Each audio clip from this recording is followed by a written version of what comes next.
اعوذ باللہ من الشیطان الرجیم بسم اللہ الرحمن الرحیم رحمٰن جل شانہ صلی اللہ علیہ وسلم۔ السلام علیکم ورحمۃ اللہ وبرکاتہ۔ آیت نمبر 45 البقرہ۔ وَاسْتَعِینُوا بِالصَّبْرِ وَالصَّلَاةِ وَإِنَّهَا لَکَبِیرَۃٌ إِلَّا عَلَى الْخَاشِعِینَ۔ وَاسْتَعِین، مدد چاہو۔ اس کا جو روٹ ہے وہ اون ہے، اون کا مطلب مدد ہے، اور مدد چاہو تم بالصبر، صبر کے ساتھ، صبر کے ساتھ۔ صبر بیسیکلی روک لینے کو کہتے ہیں، مطلب اپنے وہ ایموشنز جو آپ کسی پہ نکالنا چاہتے اس کو روک لو، وہ یا کسی وجہ سے اس کو، اپنے کسی ایموشنز کو ایکسپلین کرنا چاہتے ہو، کسی کو بتانا چاہتے ہو تو اس کو روک لو۔ والصلاۃ، کس چیز سے؟ صبر کے ساتھ اور نماز کے ساتھ۔ مدد کس چیز سے ہم نے مانگنی ہے؟ اللہ سے، صبر کے ساتھ اور صلاۃ کے ساتھ۔ وَإِنَّهَا لَكَبِیرَةٌ، اور بے شک وہ، لَكَبِیرَةٌ البتہ بڑی، مطلب ہیوی ہے، ٹھیک ہے۔ کبر، کبیرتاً کبر سے نکلا ہے، یا استکبار جو ہے، کبر اس کا روٹ ہے، مطلب بڑائی ہے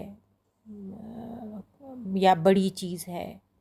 تو الا علی الخاشعین، الا مگر، علی اوپر، الخاشعین عاجزی کرنے والوں کے۔ اب اس کا بامحاورہ ترجمہ، اور رنج اور تکلیف میں، جب آپ کو کوئی تکلیف دہ بات پہنچے، آپ کو کوئی چیز بھاری ہو، تو ہم کیا کرنا ہے؟ آپ نے صبر کرنا ہے، اور نماز سے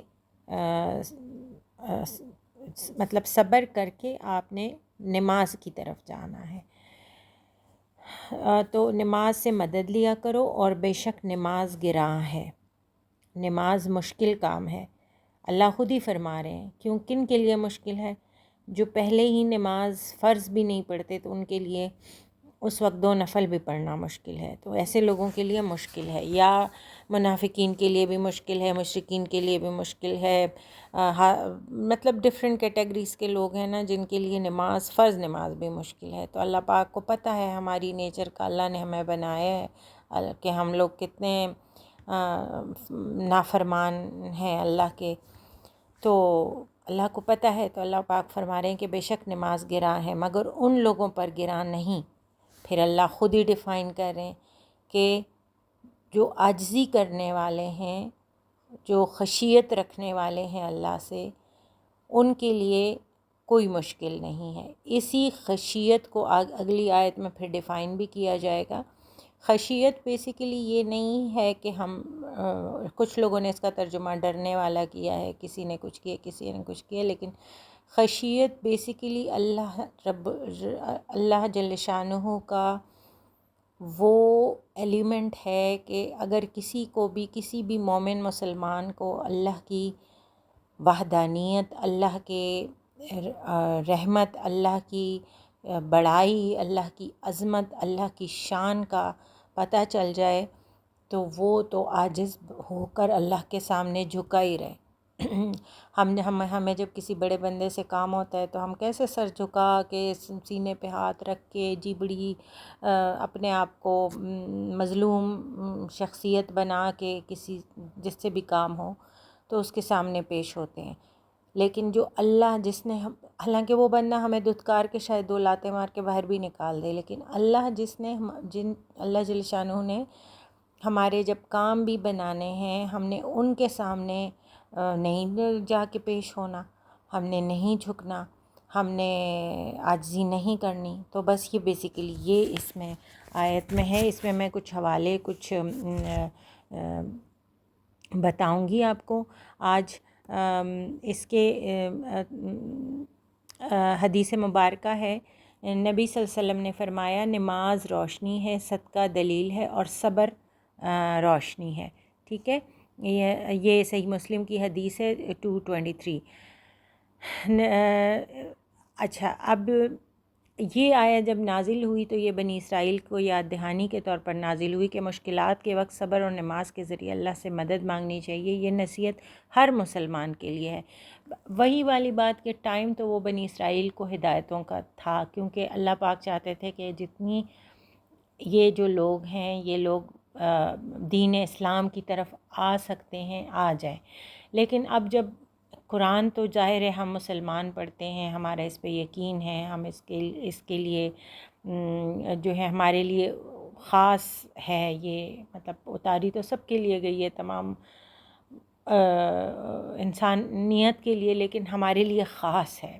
ظاہر ہے ہم اس پہ ایمان لائیں، ہم نبی پاک صلی اللہ علیہ وسلم پر ایمان لائیں، قرآن پر ایمان لائیں، اس میں جو کہی ہوئی باتیں ہیں، تو ظاہر ہے ہم نے اس سے اس کے ہر اینگل کو ہم نے اپنے اوپر لاگو کرنا ہے کہ کیا ہمارے اندر یہ والی چیزیں، یہ والی صفات ہیں، کیا جن چیزوں سے اللہ نے منع فرمایا وہ ہم منع ہو رہے ہیں، جس چیز کا اللہ پاک نے کہا فرمایا ہے کہ یہ کرو تو کیا ہم وہ کر رہے ہیں۔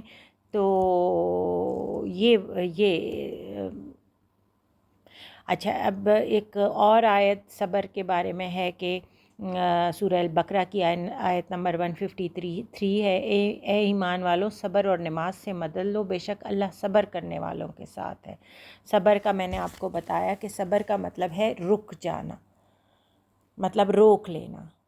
اب ہمیں دیکھیں زندگی میں کیا روز ہمارے سامنے ڈفرینٹ ٹائپ کی سچویشن آتی ہیں جس پہ ہم ریئیکٹ کر سکتے ہیں یا کرنا چاہتے ہیں، لیکن اگر ہم اس وقت صبر کر لیں، تھوڑا خاموش ہو جائیں اور ہم جائیں وضو کریں، 2 رکعت نفل پڑھ لیں، تو وہ سچویشن ہماری زیادہ اچھے طریقے سے ہینڈل ہو جاتی ہے۔ کچھ ہمارے صبر اور نہ بولنے کی وجہ سے اور گیپ اس سچویشن کو گیپ دینے کی وجہ سے وہ سچویشن تھوڑا سا رک جاتی ہے، اور جب ہم اس پہ ذرا سوچتے ہیں، اللہ سے مدد مانگتے ہیں، نماز پڑھتے ہیں، ہم بھی ٹھنڈے دماغ پہ ہو جاتے ہیں، سوچتے ہیں، اللہ کی مدد شامل ہو جاتی ہے، اللہ پاک ہمیں گائیڈ کرتے ہیں، تو وہ سچویشن ہم زیادہ اچھے طریقے سے ہینڈل کر پاتے ہیں، بنسبت ابرپٹ آپ جاؤ اور ایک سچویشن میں جمپ کرو اور غصہ کرو اور شاؤٹ کرو، اور بعد میں وہ جو سچویشن ہے اس سے زیادہ ورس سچویشن ہو جاتی ہے۔ تو ایک اور حدیث پاک ہے کہ نماز مومن کی معراج ہے، جامع ترمذی کی۔ مشکل وقت میں صبر کی تلقین رسول اللہ صلی اللہ علیہ وسلم نے فرمایا، مومن کا حال بھی عجیب ہے، اس کا ہر معاملہ خیر ہی خیر ہے، اگر اسے خوشی ملے تو شکر ادا کرتا ہے، اور اگر کوئی مصیبت آئے تو صبر کرتا ہے، اور یہ بھی اس کے لیے خیر ہے۔ صحیح مسلم کی یہ حدیث پاک صلی اللہ علیہ وسلم ہے۔